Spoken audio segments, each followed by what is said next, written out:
Hello everybody and welcome to a patch note update for the 7th of September for the Planetside 2 beta. So there's a few things we need to go over today that are fairly large changes in the beta. I'm thinking I'm going to make these videos maybe a once a week deal and just cover all of the changes over a week, but because there's such big news today, it's important to do one for today only. So the first set of news is that there is a Alpha Squad package that you could buy for Planetside 2 now. It's at planetside2.com/alpha-squad, or you can just go to the planetside2.com and it'll probably have a link there. It's all over the game, like when I load into the game and whatnot. It's seriously is everywhere. And basically what it is it gives you quite a few things. It's like a pre-purchase thing. It costs $40. That's US dollars. I don't know quite what it costs in Europe. I think it might be 50, which is kind of weird, but that's just what I've read. So far, what this package gives you is 4,000 station cash, right? So that's going to be used to buy all this fun stuff in the store. That's a little like SC logo you see there, over there. What that equates to is about $40 worth of station cash, so it's quite a bit. I mean, basically you're just buying $40 of station cash for when the game comes out. But there's a few other things it gives you.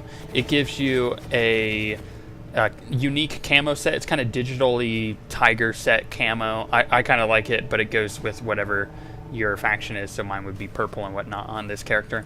It also gives you a decal on your name. I think in just when you kill people, it'll be like a decal there that says Alpha Squad. It's a cool little decal. But it also gives you a title, which we'll get into in a minute, of the titles that are actually working now, of Founder. So you could be Founder Zen Garak, basically. And then you get 6 months, this is a big one, you get 6 months of 10% XP and resource boost. That's huge. That was a big boost right there. That's worth it alone. And then 12 weapon unlocks for each class and Empire combination, which is pretty cool. That alone is probably worth $40, but then there's the other deal that you get with this entire thing, which is you get instant beta access. You don't just get a key. You buy this and then your account gets flagged for beta and you can download it right away and start playing. So that's the big thing. Basically you're paying $40, you're getting instant beta access and 4,000 station cash plus a few other really cool things when the game launches. Now this beta access is supposed to be like instant, like as soon as you buy it, and everything else kind of comes later, except the 4,000 station cash that comes right away. So maybe you play DC Universe Online or something, you could spend it on that, or you could just wait for Planetside to come out and you can buy stuff with that, which I would highly suggest. Now that that's out of the way, let's actually get into the patch note stuff. First of which is that the titles actually work now. It no longer displays as like invalid something. I don't ever read it, but it was weird. Like it would change people's names, but it wouldn't actually give them a title. It would just display as invalid, which was a little frustrating because I think the Vanu titles are kind of funny, so I was hoping to wear them.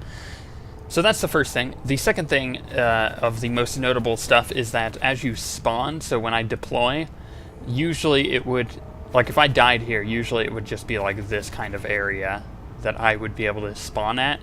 And it was really annoying because say you're up over here on this side of the map and you're fighting at this facility that just turned red, and actually that's a good example. Let's say it just turned red, you died, you had nowhere to spawn here. It'd be like, do you want to spawn at the warp gate? And you're like, no, I want to spawn like over here. What are you doing, game? Well, now it's got a much larger radius. So that's the first major change in the patch notes, so you can spawn much further away, which I appreciate because there's times where I just don't want to spawn at a facility that can only spawn ATVs. It's really annoying. On that same note, this facility now is useful.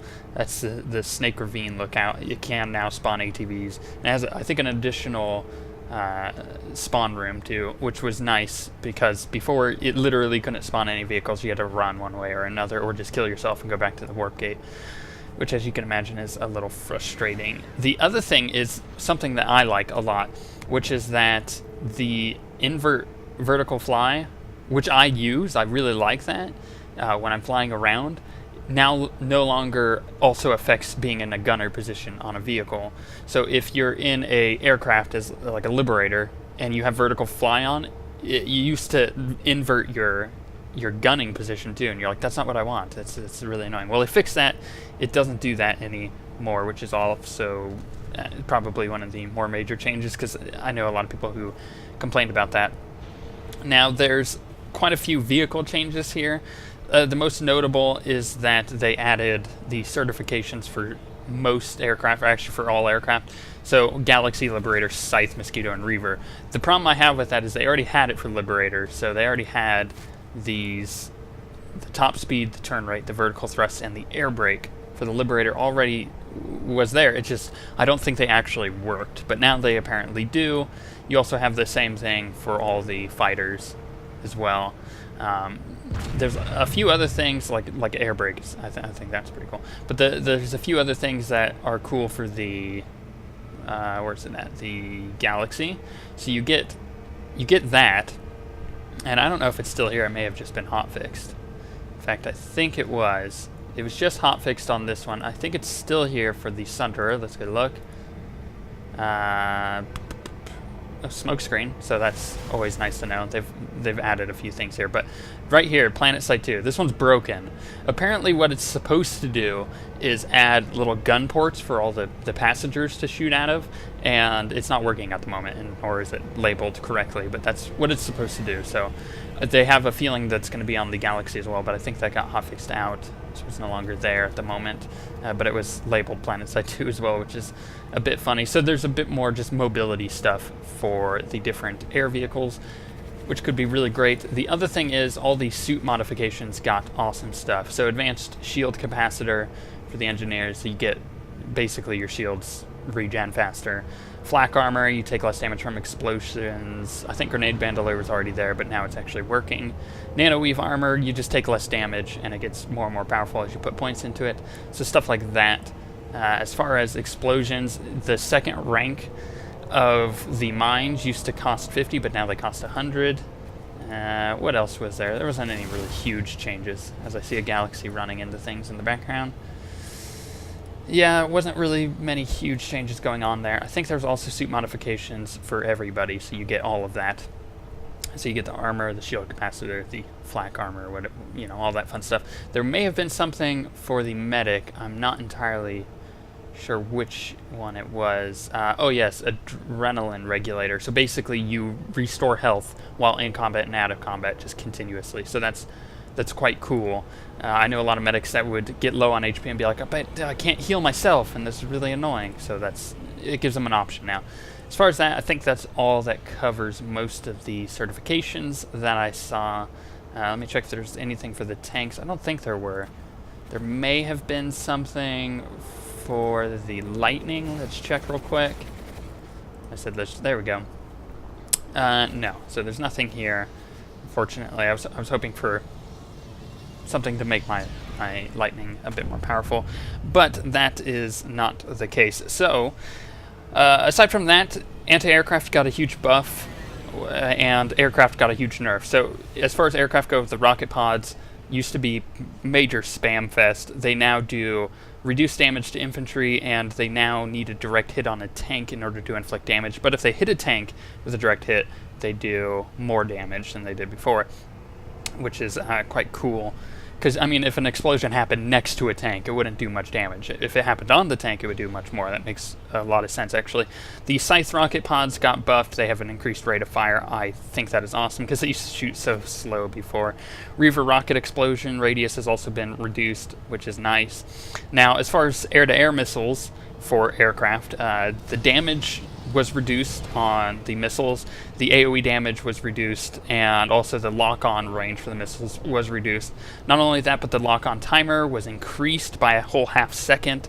The lose lock-on timer was decreased by 1 second, and the lock-on angle was also decreased. So just it's going to make fighting on, I guess, just dogfights way more interesting, which is sweet.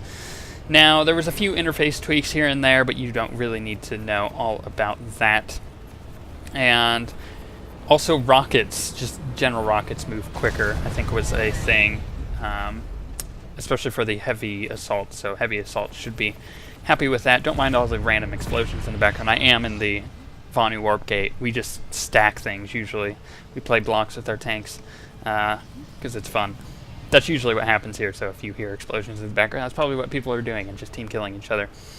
As far as that goes, most of the changes were kind of like the quad got tweaked to have a little better handling, and I think the most interesting thing is one that I'm going to show you right here. All right, this is what I've been saving up for. This is apparently working. I haven't tested it fully, but we will find out completely. We're actually going to spawn a galaxy, because they're funny. Oop, there's the Alpha Squad loading screen there that you saw. Oh, also the game got super optimized. My crappy computer can play it now on medium settings fairly well in high populated areas before I get like 3 frames per second. Just land this nice and gently. See if this works. And ha! It works. So now, this is something that was a feature in Planetside 1. Now you can lock it so only your squad or platoon members can get in, or that nobody can get in. Or you can have everybody be able to get in, and then you just save an extra. You can also have the deconstruct button, so I actually don't want this galaxy. Boom. Now I don't have to worry about it being there. Voila! No longer just littering the Earth with random vehicles, waiting for them to despawn. So that is quite a cool change. I am excited for that. But other than that, that pretty much covers the entire patch.